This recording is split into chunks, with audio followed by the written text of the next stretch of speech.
Retrouvez notre sélection de métalleux sur adoptunmec.com.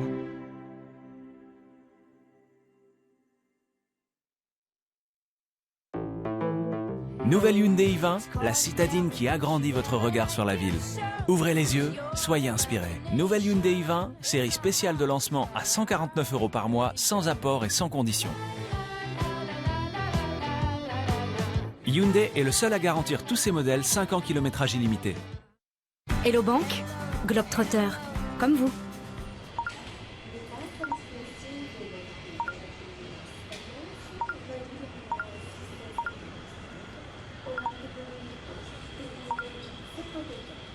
Avec Hello Bank, vos retraits à l'étranger sont gratuits dans plus de 50 pays. Hello Bank, mobile, comme vous. Et bénéficiez de votre carte Visa gratuite à vie, plus 80 € offerts. Eurosport Player est le service multi-écran des chaînes Eurosport. Avec Eurosport Player, regardez les chaînes Eurosport et Eurosport 2 en direct sur ordinateur, smartphone et tablette en un seul abonnement. Prolongez le live et revivez en catch-up les plus grands moments de sport quand vous le voulez. Profitez aussi de contenus exclusifs grâce aux chaînes bonus. Regardez jusqu'à 7 cours de tennis en simultané pour suivre vos joueurs préférés. Eurosport Player, tous les sports, toutes les émotions.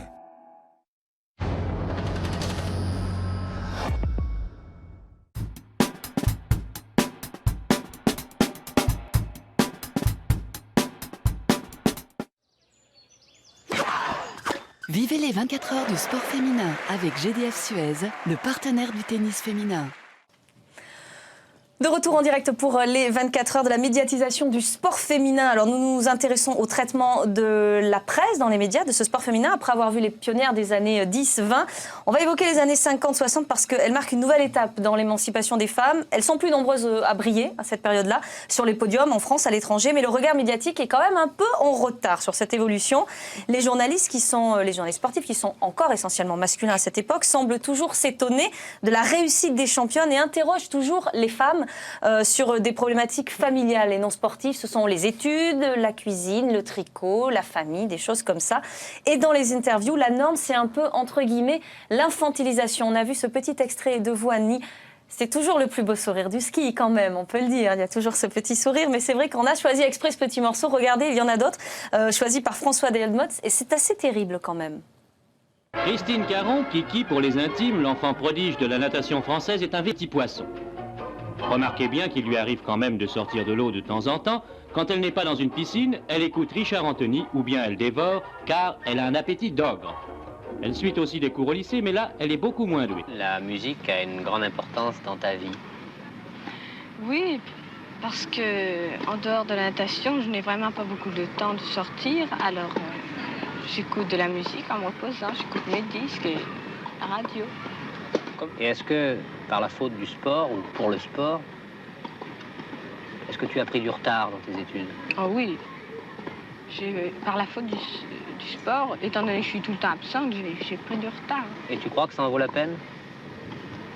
Oui, quand ça va dans le sport, je crois que ça vaut la peine. Une vie de championne, c'est parfois très agréable. Presque un rêve quand un grand couturier taille sur vous la tenue olympique. Jamais. Enfin, pas souvent.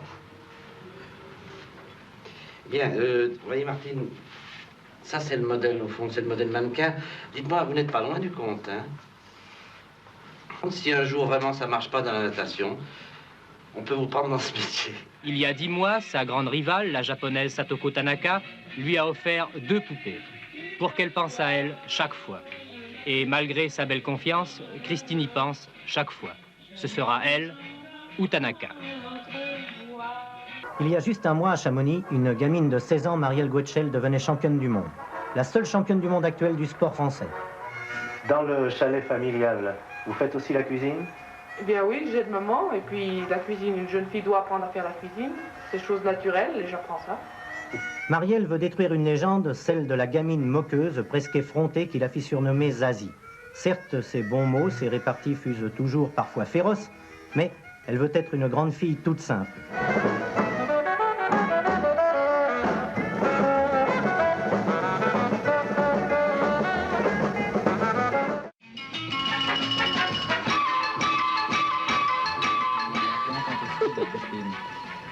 Bon, Annie Famose, c'est d'abord le plus joli sourire de l'équipe de France. Quel est l'homme que vous admirez le plus, vivant ou mort, historique ou autre? Napoléon. Ce qu'on oublie souvent, c'est qu'Annie Famose est entrée la même année en classe de seconde et dans l'équipe de France. Pendant ces 6 dernières années, elle a mené de front l'entraînement, la compétition et les études. Dans quelques mois, elle aura un métier. Elle n'a plus à se préoccuper de son reclassement. Annie, vous vous souvenez de ces extraits? Oui, c'est bien vrai. sûr. Plus généralement, c'est les questions qu'on vous posait. Parce qu'on a quand même regardé pas mal d'extraits et souvent ça tournait autour de ça. Vous allez faire quoi après? Comme si c'était inenvisageable que vous puissiez rester dans le ski. Oui, d'abord parce qu'on était des sportifs amateurs purs et durs. C'était Avery Brundage qui était président du comité olympique et il ne fallait pas gagner un sou grâce à notre sport. Donc on n'avait aucune autonomie financière. Donc c'était sûr qu'après le sport, il fallait se reconvertir et trouver un métier, faire quelque chose. Oui, mais vous auriez pu rester au sein d'une fédération internationale, on aurait pu utiliser vos compétences. Bon, on n'est pas encore à la féminisation des instances dirigeantes dans les années 60, j'imagine. Moi, j'étais professeur d'éducation physique. Quand j'ai arrêté la compétition, j'ai dit qu'est-ce que je vais faire? Parce qu'on est là, on se dit tous qu'est-ce qu'on va faire? On passe un moment qui est pas facile. Et donc j'ai dit, j'ai essayé de chercher et j'ai dit, je suis professeur d'éducation physique, peut-être que je peux être entraîneur. Et on m'a dit non, c'est réservé aux hommes, tu peux pas faire ça. Tu peux pas faire ça. Quel rapport vous entreteniez avec les médias à l'époque? Il n'y avait pas d'attaché de presse, on ne vous disait pas ce qu'il fallait dire en interview? Non, ça, le média training, ça n'existait pas, on est d'accord? Ça n'existait pas, non. Quand on arrivait en bas d'une course, alors t'es contente? Bah oui. On vous tutoyait d'office? Peut-être pas, mais oui, juste ce souvenir-là, t'es contente? Bah oui, je suis contente, j'ai gagné. Ah ben non, je suis pas contente, j'ai perdu. Et ça s'est arrêté là. Et puis qu'est-ce que tu vas faire après? Je vais rentrer à la maison avec mes parents. Puis, comme Marielle Guachet, faire la cuisine. Voilà. A bien changé aussi, Marielle Guachet. Mais les journalistes, c'était les journalistes qui nous posaient ces questions-là. Oui, bien sûr. C'était toujours les mêmes? Oui. Et des messieurs. Il n'y avait pas de femmes à l'époque sur ce circuit-là. C'était le cirque. Ils sont encore là d'ailleurs. C'était le cirque blanc. C'était le cirque blanc et les journalistes, ils venaient des filles aux garçons. Nous, la chance qu'on a eue à ce moment-là, dans les années 60, c'est il y avait une équipe masculine qui était très forte, menée par Jean-Claude Killy-Perilla, et il y avait une équipe féminine qui était très forte. Et dans la première Coupe du Monde qu'il y a eu à la fin de notre carrière, les 5 premières places hommes et femmes, elles étaient occupées par des Français. On lui parlait comme ça, Jean-Claude Killy, un peu? Est-ce qu'il y avait vraiment une différence de traitement, vous le constatiez quand on l'interrogeait, on l'interviewait? Au début, début des années 60, quand on a démarré ensemble, je n'ai pas souvenir qu'il était traité un peu différemment de nous. Et s'il était traité différemment de nous, il y avait Marielle Guachet qui disait non, vous ne pouvez pas le traiter différemment de nous. Moi, je suis vraiment frappée par quelque chose, parce que vous étiez tellement populaire dans la population. Les Français étaient tellement fiers de vous, et de voir cette infantilisation dans les interviews, le côté France-Galles savamment cultivé, il y a un décalage absolu entre la perception que le pays avait de vous, étant fier de vos exploits, et puis la manière dont on vous traite dans les médias. Je pense que la chose qui s'est passée, c'est qu'il y avait une chaîne de télévision, une seule chaîne de télévision, que cette chaîne-là retransmettait toutes les compétitions de ski parce que l'équipe de France marchait bien. Et effectivement, on était devenus populaires, mais uniquement à cause de ça, parce que d'abord on gagnait les courses, et puis qu'il n'y avait qu'une seule chaîne de télévision. Aujourd'hui, il faut aller sur Eurosport pour regarder le ski. À l'époque, on se mettait sur la chaîne de télévision et on voyait toutes les courses de ski. Et je pense des fois avec Marielle, un jour on était invité à l'Élysée par le général de Gaulle, et Madame de Gaulle est venue nous voir, et elle dit « Oh, ça me fait plaisir de vous voir, je vous vois tout le temps à la télévision, vous êtes formidable ». C'était comme ça, c'était à la fin dans les années 60. Mais Marie-Cécile, ça correspond aussi à la façon dont on considérait la femme à l'époque, un peu peu infantilisée, c'est-à-dire qu'elle a eu le droit de vote un peu tard aussi, la femme. Mineure. Voilà, une mineure avec des droits qui n'existaient pas aujourd'hui, comme pouvoir ouvrir un compte en banque, pouvoir travailler. Il fallait l'autorisation du mari, ça nous paraît incroyable aujourd'hui, mais à l'époque, c'était comme ça. Et puis, peut-être la différence avec l'entre-deux-guerres, c'est qu'on est davantage dans une massification relative du sport. Dans les années 20, on était vraiment dans l'élite. bourgeoise ou aristocrate. Là, il y a un petit peu une massification. Donc, en termes de classe sociale, il y a une évolution, mais je trouve qu'en termes de genre, on est toujours dans les injonctions de genre. Hein, c'est-à-dire, la sportive, c'est une gentille petite jeune fille. Elle doit quand même être jolie. On voit bien avec Kiki Caron, elle est jolie. La sportive légitime déjà, mais ça n'a pas changé, ça. C'est la sportive jolie. Sandrine Ricol, on ne vous parlait plus comme ça dans le rugby. Je suis un petit peu étonnée parce qu'en lisant le titre du thème qu'on aborde là, les années 60, le sport féminin dans les années 60, on parle d'infantilisation de la femme. Et en venant ici, j'ai écouté une émission de radio qui accueillait justement une internationale de rugby, donc Asa Koita, qui était sur cette émission. Et au lieu de parler justement de cette Coupe du Monde qu'on a passée ensemble cet été 2014, on lui a demandé ce qu'elle pensait de l'esthétisme de la femme dans le rugby, de l'image qu'elle pouvait dégager. Donc je pensais qu'on était passé au-delà en 2014 et on se rend compte que, comme dirait mon père, il n'y a rien de nouveau sous le soleil et qu'on n'avance pas. Voilà. On parlera, nous, de vos performances. On va regarder ça de plus près, parce que je crois qu'il y a des avancées. Mais... Il y a quelques avancées, Eric. Mais c'est vrai qu'il y a des choses comme assez ahurissantes, parce qu'effectivement, l'après-guerre, on parle beaucoup de Juste Fontaine, on parle beaucoup de Louison Bobet, on parle de tous ces athlètes, mais on oublie quand même quelqu'un, quand même une femme, qui s'appelle quand même Micheline Ostermayer, dont vous avez parlé tout à l'heure, qui fait double championne olympique, qui fait médaille de bronze au 100 hauteur, et en fait, elle passe complètement à travers. Les médias ne s'en préoccupent même pas, ne vont même pas la voir lorsqu'elle est aux Jeux de 48, et globalement, eh bien, elle va être laissée pour compte, et quand même un peu une honte par rapport à la France, c'est que Micheline Ostermayer meurt en 2001, elle obtient la Légion d'honneur qu'en 1992. Ouais. Tiens, regardez, on voit ces magazines de l'époque, c'était pas vraiment dans des magazines sportifs.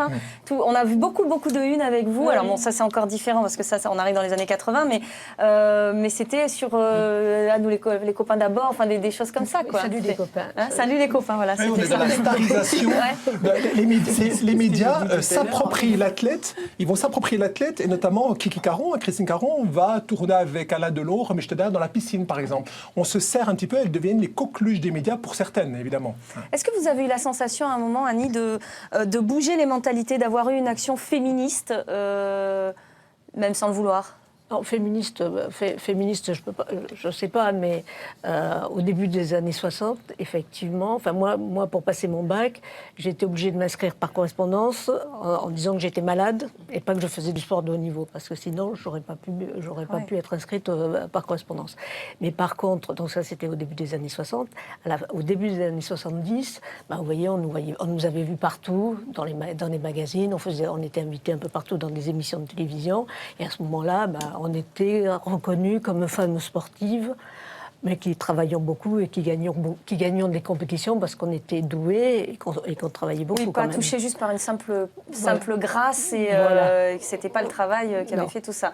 Mais ça a pris un peu de temps d'arriver à ça. 10 ans. Oui, c'est ça, 10 ans pour comprendre ça. Et vous avez gardé une sorte de book avec tous vos articles, des choses comme ça. Il y en a Mes parents avaient fait ça, oui. Et ça restait sur des magazines ne traitant pas de sport? Ah oui, il y en avait beaucoup. Tous les magazines, il y en avait beaucoup. Parce qu'on devait être les premières femmes un peu différentes. Ça partait de la Croix, vous avez vu là, des travaux. Mademoiselle Ashtendre, Vogue. Des travaux, Ashtendre et Tête de Bois, on allait dans toutes ces émissions. Il y a une chose aussi peut-être qui a changé, Marie-Cécile ou Edwige, vous allez nous dire, mais à partir du moment où le sport est devenu obligatoire à l'école, on a pu réaliser qu'on pouvait faire du sport, que c'était intéressant, que ça nous plaisait, et puis s'identifier. Il y a eu de plus en plus de personnes, les jeunes filles ont pu s'identifier à ces championnes-là. Edwige. Oui, c'est tout à fait vrai. D'ailleurs, c'est une question qu'on peut se poser sur la France, qui est un pays terriblement culturel. Pourquoi le sport n'a pas été pendant très très longtemps une partie intégrante de l'éducation, alors que ça l'était dans les pays anglo-saxons depuis belle lurette. Donc cette dimension, comme vous le disiez très justement, de la liberté, du mouvement, de l'énergie, du dynamisme, était quelque part refusée à toutes les élèves féminines. Je crois que ça a été une grande avancée.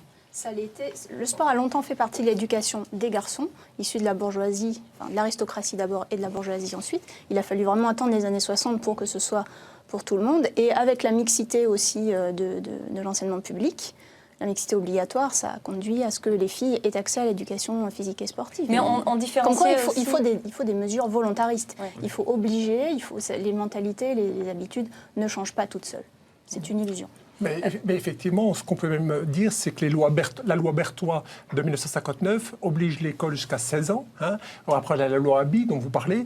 Et effectivement, on a quelque chose de très très important qui va se passer en France. C'est en 1967, c'est les instructions officielles. On va avoir une sportivisation, en fait, de l'éducation physique à l'école. Et donc, les femmes vont découvrir le sport. Et en plus de ça, on a un changement des mentalités avec cette fameuse génération Moulinex, avec l'électroménager qui arrive. Et ça, c'est quelque chose qui va permettre de donner une certaine liberté. On n'a plus besoin de faire comme Marielle, s'apurer avec son presse-purée. Alors, on reste quand même sur la médiatisation parce qu'effectivement, donc on voit les prémices d'un développement dans ces années 60-70. Et puis, le grand chamboulement, c'est les années 80, 90, 2000. Alors, on a appelé ça un peu... on a regardé, mais c'est les années sport, les années fric, les années sponsors, le fitness, bien-être. À cette époque-là, on se doit d'avoir un corps sain et il faut le montrer. Et on a eu tous ces exemples dont vous faites partie, effectivement, où on a pu désormais s'identifier. On est dans une période où les femmes se libèrent et où elles se montrent, mais ce sont, Marie-Cécile, des femmes qui réussissent. C'est-à-dire que ce sont quand même de grandes championnes dont on ne conteste plus la légitimité. Oui, on est dans les années du sport capitaliste. Hein. C'est tout à fait le mot du sociologue Alain Ehrenberg. Le sport est sorti du sport, c'est-à-dire que le sport et le capitalisme sont étroitement liés. Il y a la performance, la compétition qui intègre les valeurs d'entreprise. Et évidemment, ça concerne aussi les femmes, puisque les femmes travaillent de plus en plus, et donc elles sont concernées par cette évolution. Je pense à la fameuse chanson « Femme